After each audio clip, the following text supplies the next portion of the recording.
할렐루야. 네, 아멘. 점심 맛있게 드셨습니까? 오늘 점심을 맛있게 준비해 주신 우리 양선구역이죠? 여기 계십니다. 양선구역 우리 구역원 여러분에게 박수 한번 부탁드리겠습니다. 오늘 특별히 아이들도 좋아하는 메뉴가 나왔는데 애들이 안 왔어요. 성도 여러분, 여러분은 외로움을 좀 자주 타시는 편이십니까? 오전에도 제가 말씀을 드렸듯이 오늘날 이 시대는 고립의 시대 혹은 고독사회라고 할 만큼 외로움이 두드러진 시대입니다. 대신방을 제가 다녀보니까 대부분 자녀들이 3, 4명 이상 되시더라고요. 벽에 이렇게 사진을 걸어놓은 거 보니까 대가족이에요. 그래서 밥 안 먹어도 배부르겠다라는 생각이 들 정도로 많이 자손들이 많더라고요. 그런데 자녀들에게 자손이 조금 줄고 또 그 자녀에게 가면 또 자손이 줄더라고요. 요즘에는 결혼도 안 하고 자식을 안 보는 우리 그 젊은 사람들이 굉장히 많이 있습니다. 옛날에는 외로움이라는 걸 몰랐죠.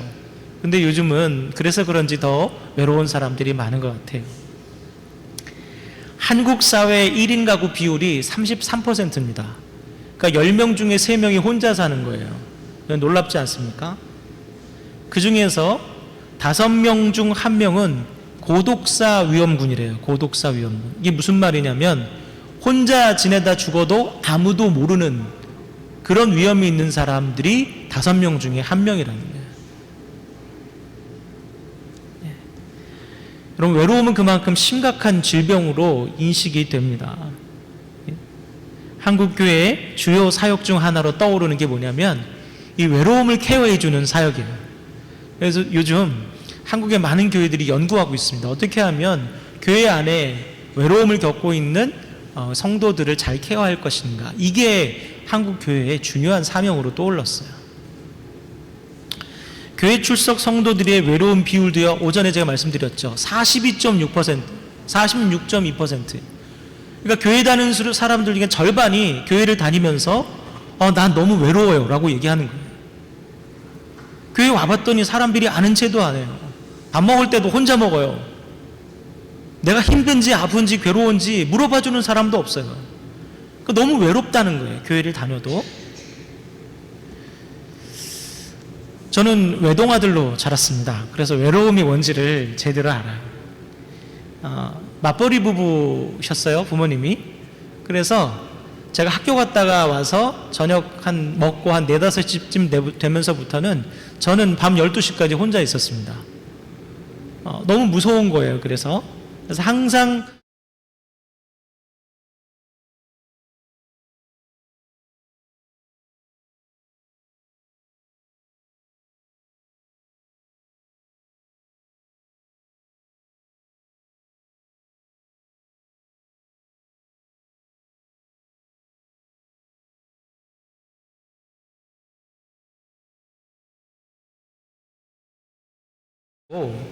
혼자 있더라도 혼자가 아니라는 사실에 크게 위로를 받았습니다. 제가 하나님이 나와 함께 하시는구나. 제가 중학교 때부터 교회를 다녔는데 수련회를 가서 크게 은혜를 받았어요. 근데 사람들이 은혜를 받으면 변화가 생기잖아요. 마음이나 삶의 변화가. 근데 저한테 생긴 변화는 뭐였냐면 외롭지 않은 거였어요. 집에 혼자 있어도 외롭지 않고 캄캄한 밤길에 혼자 걸어도 두렵지 않고, 이게 제게 주신 하나님의 은혜였어요. 임마누엘의 은혜. 제가 신학교 시절에 식당에서 밥을 혼자 먹고 있었어요. 좀 늦게 제가 식사를 시작해서 혼자 먹게 됐어요. 근데 제 동기들이 제가 밥을 혼자 먹는 것을 보고 툭 치면서 야, 너 왜 밥을 혼자 먹냐? 그러는 거예요. 그래서 제가 그랬어요. 야, 내가 어디 혼자 밥을 먹냐? 여기 하나님 계시고 여기 성령님 계시고 여기 예수님 계시지 않냐? 4명이서 밥 먹는다. 그랬더니 막 깔깔대고 웃더라고요. 여러분, 이처럼 하나님께서 나와 함께 하신다는 그 확신, 임마누엘의 주님에 대한 믿음이 있으면 외로움이 있지만 그 외로움이 질병이 될 수는 없습니다. 이제 저는 오늘 말씀을 통해서 어떻게 하나님이 우리와 항상 함께 하심을 우리 성도들은 경험할 수 있을까, 그것을 말씀을 통해서 전하고자 합니다. 오늘 이제 본문 배경을 한번 보겠습니다. 오늘 본문을 보시면 솔로몬이 예루살렘 성전과 솔로몬 왕궁을 마침내 다 완공하는 장면이 나와요. 우리 11절 말씀을 다 같이 한번 볼까요? 11절 시작. 솔로몬이 여호와의 전과 왕궁 건축을 마치고 솔로몬의 심중에 여호와의 전과 자기의 궁궐에 그가 이루고자 한 것을 다 형통하게 이루니라. 아멘. 오늘 본문은 성전을 완공한 솔로몬이 하나님 앞에 성전을 봉헌하는 낙성식을 마친 이후에 일어난 사건을 다루고 있어요. 낙성식을 마친 솔로몬에게 하나님께서 또 나타나셨습니다.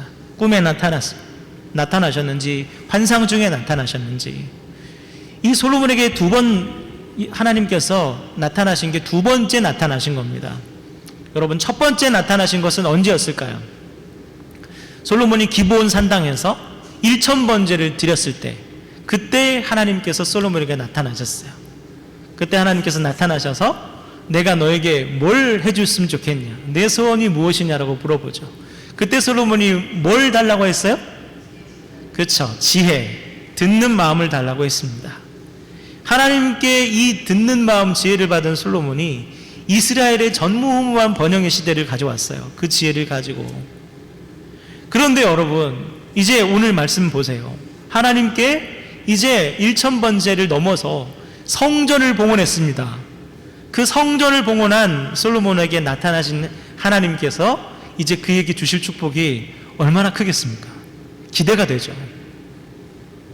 13절 이후를 보면 하나님께서 과연 솔로몬에게 이전에 주셨던 그 지혜와는 비교도 안 될 만큼의 큰 복을 선포하셔요. 자, 그게 뭔지 한번 살펴보겠습니다. 우리 13절, 14절, 15절 말씀 함께 읽어보겠습니다. 다 같이 시작.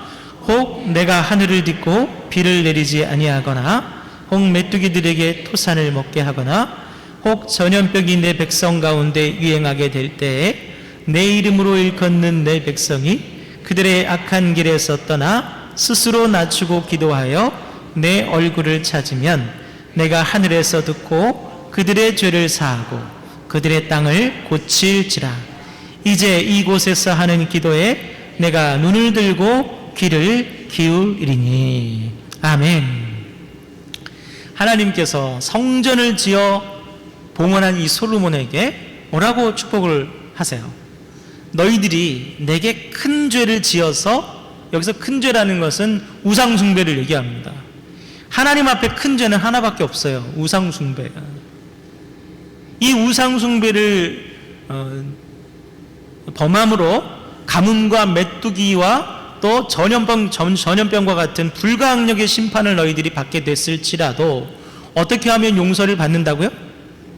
잘 보세요. 어떻게 하면 받는다고요? 15절 말씀 뭐라고 해요? 이곳에서 기도하고 내 얼굴을 찾으면 내가 죄를 사하고 이 땅을 고칠 것이다. 여러분, 이곳이 어디입니까 지금? 어디예요? 성전이에요. 이곳에서 기도하면 죄를 용서하고 너희들에게 심각한 재앙과 심판이 있을지라도 그것을 거두어드리겠다고 말씀하시는 거예요. 너희가 이제부터 성전에 오면 나를 만나게 될 것이다. 너희들이 성전에 있는 한 내가 너희와 항상 함께 할 것이다. 이게 바로 여러분 솔로몬에게 허락하신 새로운 복, 임마누엘의 복이라는 거예요. 오늘 이제 이 임마누엘의 복, 제가 오전에도 여러분 말씀드리지 않았습니까? 은혜란 무엇이냐? 임마누엘이다. 이 임마누엘의 복을 하나님께서 솔로몬에게 선언하셨는데, 세 가지 약속을 통해서 내가 임마누엘의 복을 베풀겠다 하나님께서 말씀을 하십니다. 먼저 그 첫 번째 약속은 내 이름을 성전에 영원히 두겠다 하신 말씀입니다. 우리 역대하 7장 16절을 다 같이 함께 읽겠습니다. 역대하 7장 16절 시작. 이는 내가 이미 이 성전을 택하고 거룩하게 하여 내 이름을 여기에 영원히 있게 하였습니다. 내 눈과 내 마음이 항상 여기에 있으리라. 아멘. 하나님께서 솔로몬에게 복을 주시며 첫 번째 하신 약속이 있어요. 그게 뭐예요? 내가 지은 이 성전에 내 이름을 영원히 있게 하겠다. 이 말씀의 의미는 뭘까요, 여러분? 고대 사람들에게 이름은요, 곧 그 존재 그 자체였어요. 이름이 곧 나였어요. 내 삶이었어요. 이름은 그가 살아가게 될 삶에 대한 예언과 같았습니다. 그래서 이름을 어떻게 짓느냐가 굉장히 중요했습니다. 여러분, 노아라는 이름의 뜻이 무엇인지 아십니까? 위로라는 뜻이에요. 위로. 무엇에 대한 위로예요? 하나님께서 홍수 심판으로 온 세상을 심판하셨잖아요. 그 이후로 노아를 살아남게 하셔서 다시 인류를 번성하게 만드셨어요. 그것이 인류에게 위로가 된다. 그래서 노아인 거예요. 그럼 여러분, 아브라함을 아시죠? 아브라함의 원래 이름이 뭐였어요? 아브람. 아브라함의 뜻이 무엇입니까? 큰아버지라는 뜻이에요. 아브라함이 장자잖아요. 그래서 큰아버지예요. 넌 큰아버지가 되라. 그래서 아브람이라고 줬어요. 그런데 하나님께서 아브라함의 이름을 아브라함으로 바꾸셨어요. 아브라함은 뭐예요? 열국의 아비, 모든 사람의 아버지가 된다라는 뜻이에요. 하나님께서 그 이름을 왜 바꾸셨어요? 아브라함이 모든 믿음의 사람들의 조상이 될 것이다. 그렇게 돼야 된다는 거예요. 그래서 그 이름은 그 사람의 존재를 뜻하는 거예요. 우리 어른들은 장명소에서 예전에 돈을 주고 이름을 지으신 분들이 있으시죠. 그리고 신앙생활 하시는 분들은 목사님에게 가서 우리 아이 이름을 지어달라라고 말씀하시는 분도 계십니다. 제가요, 제 이름도 장명소에서 지을 뻔했어요. 저희 어머니께서 제가 태어나기 직전에 저희 아버지한테 이름을 좀 지어 오세요 라고 해서 장명소에 갈 돈을 주셨대요. 근데 저희 아버지가 알았어 그리고 그 돈을 가져가서 친구들하고 신나게 놀다가 그 돈을 그냥 다 써버렸어요. 그래서 이름을 지어 가야 되는데 어떻게 해요? 그래서 급히 옥편을 뒤져서 막 찾은 거예요. 그래서 지은 이름이 제 이름입니다. 김승우. 이길승 지휘할 우. 급하게 지은 이름 치고 잘 지었죠. 그 이름대로 됐는지 모르겠습니다. 그렇지만 저는 그 이름대로 살고 싶어요. 항상 믿음 안에서 승리하고 좋은 지도자로서 성도들이 이끌 목회자가 되기를 소원합니다. 모세가 호렙산에서 하나님을 만났어요. 막 불이 타고 있는 가시떨기를 봤는데 타서 없어지질 않는 거예요. 이 놀라운 영광스러운 존재가 여기에 임하셨구나. 그래서 모세가 가까이 갑니다. 하나님께서 모세에게 애굽으로 가서 내 백성을 이제 구원해라 라고 말씀을 해주셨어요. 그때 모세가 하나님께 질문합니다.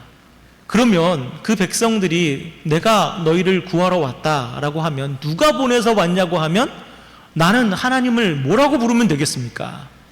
이렇게 질문해요. 이 뜻이 뭐냐면 저 하나님의 이름을 모릅니다. 하나님의 이름 뭐라고 할까요? 그때 하나님께서 뭐라고 대답하십니까? 뭐라고 대답하시죠? 나는 스스로 있는 자다. I am who I am. 이게 하나님의 본질이고 하나님의 이름이란 무슨 뜻이에요? 내 위에 아무도 없다. 모든 이름 위에 나는 뛰어난 이름이다. 그런 뜻이에요. 여러분, 서화중앙교회는요, 지금 비록 이렇게 성도 수도 작고 작은 교회이지만 모든 이름 위에 뛰어나신 하나님의 이름이 여기에 머물고 있어요. 그렇기 때문에 대통령이 있는 용산보다 그리고 삼성그룹의 사옥보다 여기가 더 복되고 비교할 수 없이 가치 있는 곳이 바로 이 서화중앙교회입니다. 여호와 하나님의 이름값이 있는 교회가 여기가 바로 여러분 이 세상에서 가장 소중하고 가치 있는 곳이라는 거예요. 여러분 이 고백을 하시게 되기를 소원합니다. 또한 주님은 뭐라고 하셨어요? 내 이름으로 구하면 무엇이든지 이룰 것이다 말씀하셨습니다. 근데 그 이름이 어디 있다고요? 이 성전에. 성전은 그런 곳입니다, 여러분. 하나님의 이름이 이 성전에 머물기 때문에 그 이름의 능력을 힘입을 수 있는 곳이 바로 하나님의 성전이에요. 그래서 우리 믿음의 선배들이 이 성전을 너무 기뻐했어요. 성전을 너무 사모했습니다. 생각해 보세요. 우리 예전에 우리 믿음의 선배들 수시로 교회 오셔서 성전을 쓸고 닦고 그리고 제가 알기로 제 어렸을 때도 기억나요. 우리 권사님들이 이 금요일이나 그럼 오시면 여기 강단 밑에서 이부자리를 펴고 거기서 밤새도록 기도하시면서 주무시면서 그렇게 지내셨어요. 성전을 얼마나 사모하시고 얼마나 소중히 여기시고 이곳에 있으면 복되다는 사실을 믿어 의심치 않았기 때문에 할 수 있었던 거죠. 사랑하는 성도 여러분, 여러분 또한 여호와의 이름이 머무는 이 성전을 그처럼 기뻐하시고 그처럼 사모하게 되시기를 주님의 이름으로 축원합니다. 아멘. 두 번째로 하나님께서 솔로몬에게 하신 두 번째 축복의 약속은 무엇입니까? 내 눈이 항상 여기에 있으리라요. 내 눈이 항상 여기에 있으리라. 요즘에 이러더라고요. 막 드라마 보면 막 이러더라고요. 내가 보고 있어 막 이러더라고요. 역대하 7장 16절 다시 한번 읽겠습니다. 시작. 이는 내가 이미 이 성전을 택하고 거룩하게 하여 내 이름을 여기에 영원히 있게 하였습니다. 내 눈과 내 마음이 항상 여기에 있으리라. 아멘. 약속하신 임마누엘의 두 번째 복은 바로 성전에 하나님께서 내 눈을 두겠다라고 하신 말씀이에요. 여러분, 이게 무슨 의미일까 상상이 가십니까? 요즘에요, 아기를 키우는 엄마들이 이 아기를 돌봐야 되는데 설거지도 하고 청소도 하고 해야 되잖아요. 근데 이 아기에게 늘 붙어 있을 수 없어요. 근데 언제 뒤집힐지 어떻게 될지 몰라요. 그래서 아기 옆에 요즘에 조그마한 CCTV를 둡니다. 그리고 주방에 와서 이렇게 화면을 딱 붙여, 이렇게 핸드폰을 보면 그 핸드폰에 아이가 노는 모습이 그대로 나와요. 설거지 하면서 보는 거예요. 설거지 하면서 아이고 잘 있네, 아직 안 깼네, 어이구 저러면 안 돼, 그러면서 후다닥 뛰어가서 아이를 도와요. 요런 시대입니다. 여러분, 저는 하나님께서 성전에 눈을 두시겠다는 말씀을 듣고 이 생각이 떠올랐어요. 아, 그렇게 우리를 항상 지켜보고 계시는구나.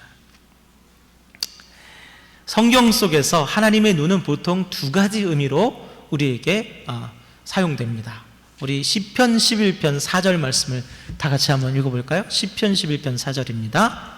시작. 여호와께서는 그의 성전에 계시고 여호와의 보좌는 하늘에 있습니다. 그의 눈이 인생을 통촉하시고 그의 안목이 그들을 감찰하시도다. 아멘.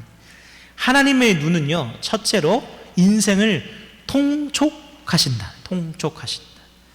우리 사극을 보면 전하 통촉하여 주시옵소서 그러잖아요. 통촉. 그럼 통촉이라는 말의 뜻은 뭘까요? 저도 모르겠더라고요. 그래서 사전을 찾아보니까 이렇게 돼 있어요. 뚫을 통 그리고 등불촉이라고 돼 있어요. 뚫을 통 등불촉. 무슨 뜻이냐면 사람의 속사정을 등불을 밝혀서 보듯이 살펴본다라는 뜻이에요. 통촉. 불을 밝혀서 속을 보는 거예요. 이것은 윗사람이 아랫사람의 형편이나 사정들을 깊이 헤아리는 것을 뜻하는 겁니다. 하나님께서 이렇게 성전을 찾아오신 모든 이들의 깊은 사정을 헤아리신다는 거예요. 누구도 내만 몰라. 아무도 내만 몰라. 내 자식도 모르고 내 남편도 모르고 아무도 몰라. 그렇지만 누구는 아신다고요? 하나님은 아신다고. 사무엘의 어머니 한나가 아이가 없어서 하나님 앞에 성전에 나와서 날마다 울부짖었습니다. 하나님께서 그 한나의 마음을 어떻게 하셨어요? 통촉하셨다. 통촉. 하나님께서 통촉하시니까 뭐가 생겼어요? 아이가 생겼어요. 여러분, 하나님께서 통촉하시면 여러분의 마음의 소원이 이루어진다는 거예요. 그게 바로 하나님께서 성전에 눈을 두셨다는 말씀의 의미인 겁니다. 여러분, 통촉하시는 하나님의 은혜를 누리시기를 소원합니다. 둘째로, 하나님의 눈은 날카로운 안목으로 감찰하신다. 그의 안목이 그들을 감찰하시도다. 여러분, 찰이라는 말 아시죠? 찰. 어디에 붙어요? 경찰, 검찰 이렇게 붙잖아요. 우리가 경찰이나 검찰 수사관, 저는 한 번도 만나본 적이 없는데 거기에 서면 위축된대요. 그리고 다 들여다보이는 것 같고, 내가 뭐라고 말하면은 다 들킨 것 같고, 뭐 그런 두근거리는 마음이 든대요. 그런데 여러분, 왜 이게 복이 되냐고요? 고백성사를 떠올리시면 압니다. 우리 카톨릭을 보면 성도들이 사제에게 가서 아무도 모르는 자기 죄에 대해서 고백을 합니다. 왜 고백을 해요? 죄책감 때문이에요. 죄 짓고 사람 못 살거든요. 그래서 그 죄 때문에 막 속이 막 상하고 죄책감도 크고 어떻게 할 수 없는데 사제에게 가서 고백을 하고, 주님께서 당신의 죄를 사하십니다 라고 하면 마음이 홀가분해지는 거예요. 이게 여러분 감찰의 의미라는 거예요. 이게 감찰의 은혜예요. 감찰하시는 하나님 앞에 우리는 숨길 것이 없습니다. 그래서 다 털어놓고 용서받고 자유함을 얻게 되는 거예요. 하나님의 눈은 우리의 죄를 자복하게 하고, 죄를 자복함으로 하나님의 은혜를 입게 하는 거예요. 그게 감찰하시는 하나님의 은혜이자 복이라는 겁니다. 시편 32편 1절에 허물의 사함을 받고 죄가 가려진 자는 복이 있도다 라고 얘기했어요. 하나님의 눈이 우리를 지켜보고 계시기에 우리는 하나님께 고백할 수밖에 없고, 고백하기에 하나님께 용서받고 은혜받고 새로운 삶을 살 수 있다는 거죠. 이처럼 항상 성전에 머무시는 하나님의 눈, 그 눈이 우리를 헤아리시고 용서하시겠다는 하나님의 약속임을 믿으시고, 오늘도 그 눈을 바라봄으로 하나님의 은혜를 경험하시기를 주님의 이름으로 축원합니다. 아멘. 마지막 세 번째, 임마누엘의 세 번째 약속은 내 마음이 항상 여기에 있으리라. 우리 마음을 히브리어로 레브라고 하면 레브. 우리 사무엘상 16장 7절 말씀을 함께 읽어볼까요? 사무엘상 16장 7절 다 같이 읽겠습니다. 여호와께서 사무엘에게 이르시되 그의 용모와 키를 보지 말라. 내가 이미 그를 버렸노라. 내가 보는 것은 사람과 같지 아니하니 사람은 외모를 보거니와 나 여호와는 중심을 보느니라 하시더라. 아멘. 제가 제일 좋아하는 말씀이에요. 그 용모와 키를 보지 말라. 얼마나 은혜스럽습니까? 제가 이것 때문에 제가 주님 믿어요. 뭘 본다고요? 중심을 보신다. 이 중심을 히브리어로 바로 레브라고 해요. 아까 뭐라 했어요? 마음. 레브는 무슨 뜻이냐면 그 사람이 가장 소중히 여기는 것을 뜻해요. 가장 소중히 여기는. 그러니까 하나님께서 이 사울을 보고 말씀하시는 거예요. 얘가 가장 소중히 여기는 게 내가 아니다. 자기 자신이다. 그래서 내가 얘를 버렸다. 다윗을 택한 이유는 뭐예요? 하나님께서 그러면 이 다윗에게 가장 소중한 것은 누구다? 하나님입니다. 그래서 하나님께서 다윗을 택하신 거예요. 여러분에게 가장 소중한 것은 누구십니까? 그게 중요한 거예요. 그게 레브예요. 그게 레브. 그게 중심입니다. 중심. 하나님께서 성전에 마음을 두신다는 말씀의 의미가 바로 그거예요. 여러분, 갓난 아기를 가진 아빠, 여러분 상상해 보세요. 회사에서, 직장에서 막 일을 하고 있어도 이 갓난 아이의 얼굴이 막 아른거려요. 옹알거리는 것도 막 빨리 퇴근해가지고 가서 아기하고 놀아주고 싶고 우르르 하고 싶고 막 그래요. 저도 그랬던 것 같아요. 벌써 저렇게 커서 징그럽게 커서 자랐지만 이쁠 때가 있었어요. 집에 가고 싶을 때가 있었어요. 집에 빨리. 몸은 밖에 있지만 마음은 이미 아이와 함께 있죠. 이게 바로 하나님께서 성전에 그 마음을 두신다는 말씀의 의미입니다. 하나님의 마음은 이 성전에 계세요. 그리고 성전에 있는 여러분과 함께 여러분에게 계세요. 그게 하나님에게 가장 소중한 거예요. 성전에 있는 성도만큼 하나님께 가장 소중한 존재는 없다. 그게 오늘 이 말씀의 의미인 것입니다. 그러니까 여러분이 성전에 나오셔야겠어요? 마셔야겠어요? 당연히 나오셔야 되죠. 하나님은 오늘도 성전에서 당신을 찾는 이에게 온 신경을 다 기울이신다. 왜 그렇습니까? 하나님은 당신을 사모하며 성전을 찾는 자녀를 세상 누구보다도 가장 소중히 여기시고 가장 귀하게 여기시기 때문이에요. 성전을 사모하는 사람은요, 하나님께 진심인 사람이에요. 저는 그걸 분명히 알 수 있어요. 성전에 와서 뭐가 파손되거나 뭐가 더럽거나 그런 걸 못 보는 사람들, 그래서 막 쓸고 닦고 하고 성전에 뭐가 삐뚤어진 걸 못 보는 사람들, 그런 분들 치고 믿음이 적은 사람이 없어요. 여러분, 성전을 사모하는 사람은 하나님께 진심인 사람, 성전을 자주 들락날락하는 사람 치고 하나님께 진심이 아닌 사람이 없어요. 하나님께 진심인 사람에게 하나님 또한 온 마음으로 그에게 진심이라는 것 여러분 기억하시기 바랍니다. 이를 기억하시고 여러분 성전에 나와 전심으로 하나님을 찾으시는 그 중심을 가지시기를 주님의 이름으로 축복합니다. 아멘.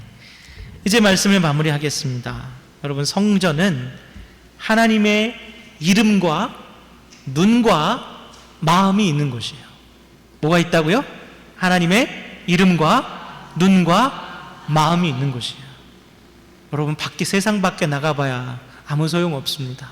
성전에 계셔야 하나님의 눈과 마음과 또 하나님의 이름이 있어요. 그것을 힘입을 수 있어요. 구약의 성전과 지금의 예배당은 다르지 않습니까? 여기가 무슨 성전입니까? 저도 가끔 그런 얘기하죠.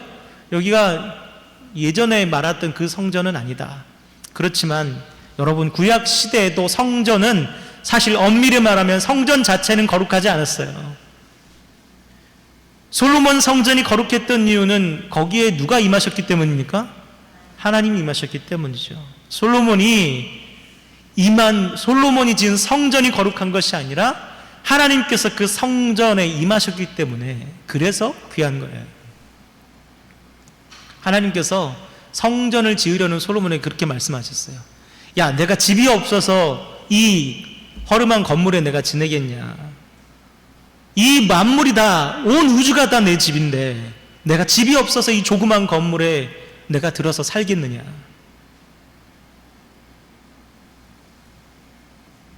솔로몬이 정성을 들여 하나님께 봉헌을 했기 때문에 하나님께서 그 성전을 만남의 장소로 인정을 해주신 것이에요.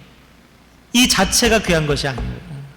마찬가지입니다, 여러분. 여러분이 이 예배당을 하나님과의 만남을 가지시는 성전으로 생각하시고 사모하시면 솔로몬에게 베푸신 임마누엘의 복을 솔로몬과 같이 동일하게 누리게 될 것이라는 거예요.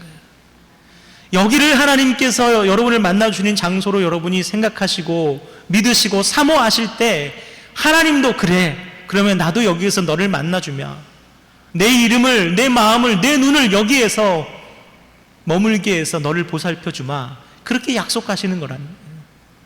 사랑하는 성도 여러분, 그렇게 여러분 성전을 그 누구보다도 사모하시고 기뻐하시는 여러분 다 되시기를 주님의 이름으로 축원합니다. 기도하겠습니다. 하나님 아버지, 감사합니다. 이 성전이 비록 작고 이 세상 어떤 건물보다 화려하지 못하지만 거룩하신 하나님께서 이 성전에 계시기에 하나님의 이름이, 하나님의 눈이, 하나님의 마음이 머물러 계시는 곳이 주의 성전이기에 이 서화중앙교회가 그 어떤 화려한 건축물보다도, 그 어떤 이름난 건축물보다도 가장 소중하고 아름다움을 하나님 깨닫게 하시니 참으로 감사합니다. 이 아름다운 성전에서, 이 거룩한 성전에서 사랑하는 우리 주의 성도들 성전을 사모하며 기뻐하며 하나님과의 만남의 장소로 이 성전을 생각하며 하나님 앞에 기쁨으로 나아오는 그런 복된 성도들 다 될 수 있도록 인도하여 주시옵소서. 그를 통하여 하나님의 이름을 통하여 하나님의 눈을 통하여 하나님의 마음을 통하여 놀라운 임마누엘의 복을 날마다 경험하는 귀한 성도들 다 될 수 있도록 인도하여 주시옵소서. 예수님의 이름으로 기도드립니다. 아멘.